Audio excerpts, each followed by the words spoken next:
I was wanting one of these Mad Dog Chuckus Ruckus scooter naked moped things.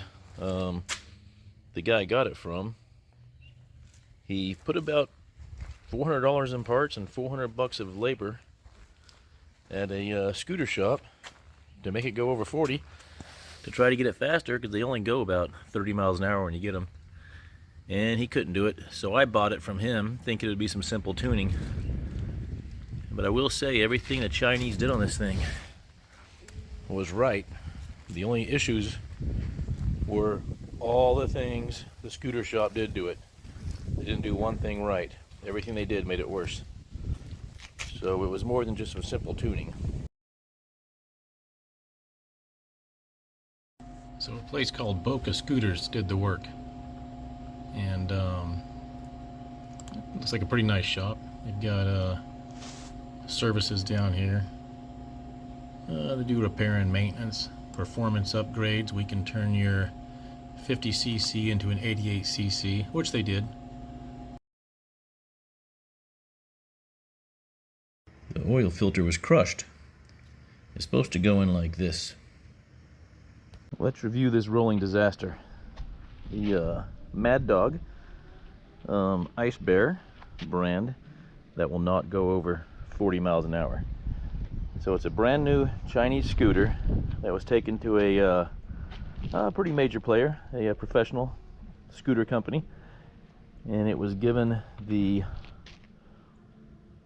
NCY 100.52 Big Bore kit, which is a 90cc Big Bore kit. With the Big Bore kit and the NCY performance transmission, it still would not go over 40. They do about 38. Maybe downhill with the tailwind, you might hit 40. So the first thing I investigated was the clutch. And when I went into the clutch, I figured out that the exhaust pipe never had an exhaust gasket put in it, so that was leaking. And also, the axle nut had come off, so the wheel just about fell off. It was not torqued to spec by this shop. And when I went into the clutch, I found out that the clutch was, half the parts were installed, half weren't, and the ones that were installed completely wrong.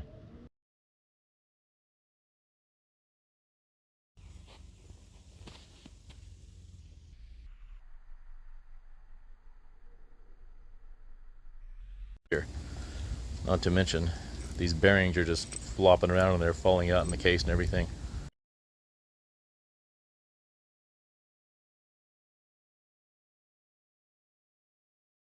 I thought that would fix it. Still would not go over 38 miles an hour. So I looked at valve timing, because it would not make RPM. I tried changing the roller weights and it had no effect on it. I just couldn't make RPM with the engine. So when I pulled the valve cover off,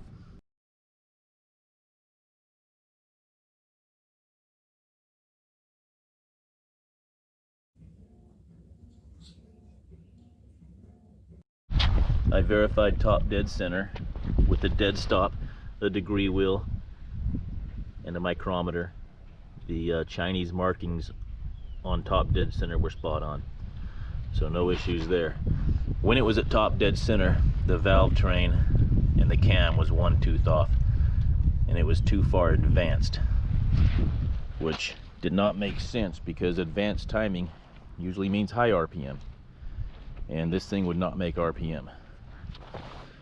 So I put the timing correct and then took it back out and rode it.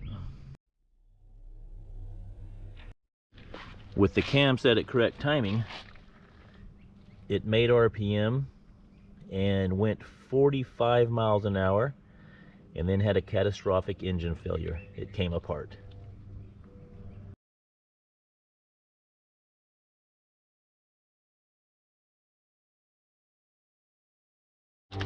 Why did it come apart? The same shop that put the cam in with the wrong timing also installed the piston backwards.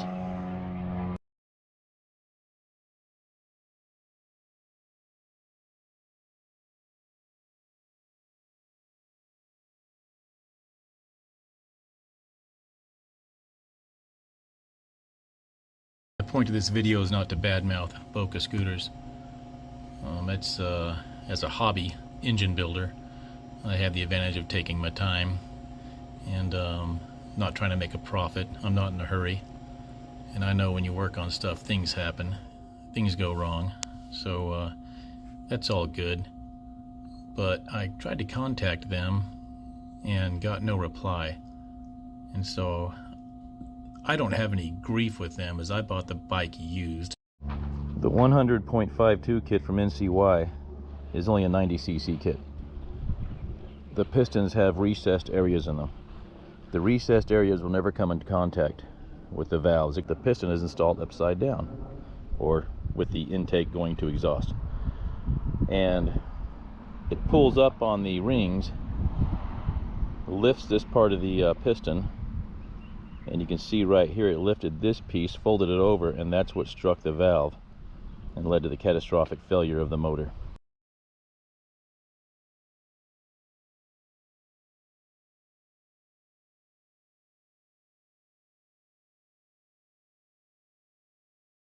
Why does it matter on a 4-stroke which way the piston goes in, intake, exhaust? It's because that hole right there is not actually centered in the piston. That hole is offset to one side. So when you put the piston in the other way around, it's pulled like this and rips the top of the dome off. When you buy a used bike, you get exactly that. Whatever's wrong with it, that's what you purchase. So no problems there, and I enjoy and don't mind rebuilding engines, so I'm okay with that. When I look on their business search for their repair license, they have no complaints, so nothing wrong there. Better Business Bureau, A+ rating, so they seem like a pretty good shop, but they refused to get back a hold of me. I just wanted to let them know what was done wrong on the scooter, and wasn't looking for a refund or anything. Obviously I did not have the work done, so I wouldn't be entitled to a refund, but I wanted them to know what was wrong. I asked the individual I purchased the Maddog from to contact them and see about getting a refund for the work with my documentation as evidence of the work not performed right, and he was told they would not give him the number or email to a manager or owner, and he was kind of yelled at and bullied. So I got an entirely new NCY 100.52 kit, piston, jug, head, valves, the whole thing.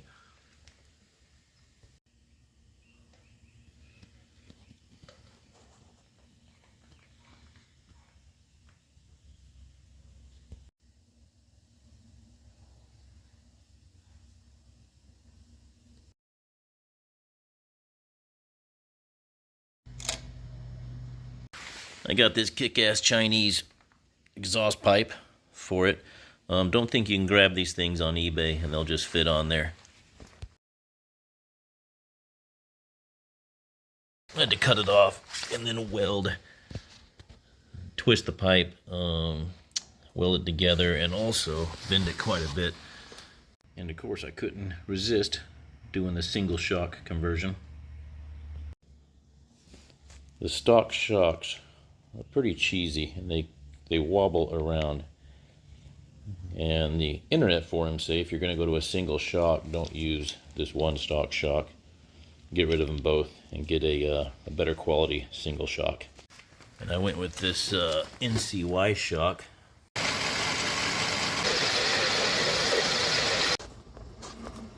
Okay, this will be the first ride on the bike. I did start it while it was on the stand, and it ran fine.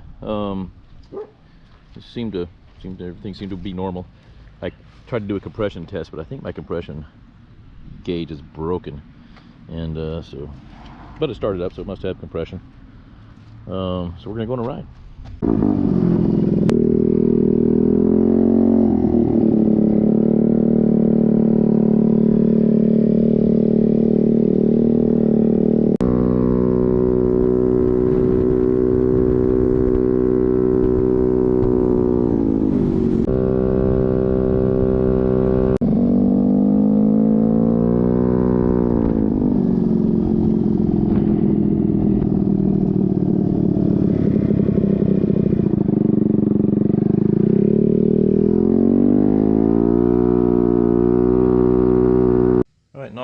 first run, 44 miles an hour. I'll have to retune it, of course, because I had it tuned before with the piston in backwards and the timing off. But it right out of the box was faster in the 0 to 30, faster in the 1/8 of a mile, and faster top speed.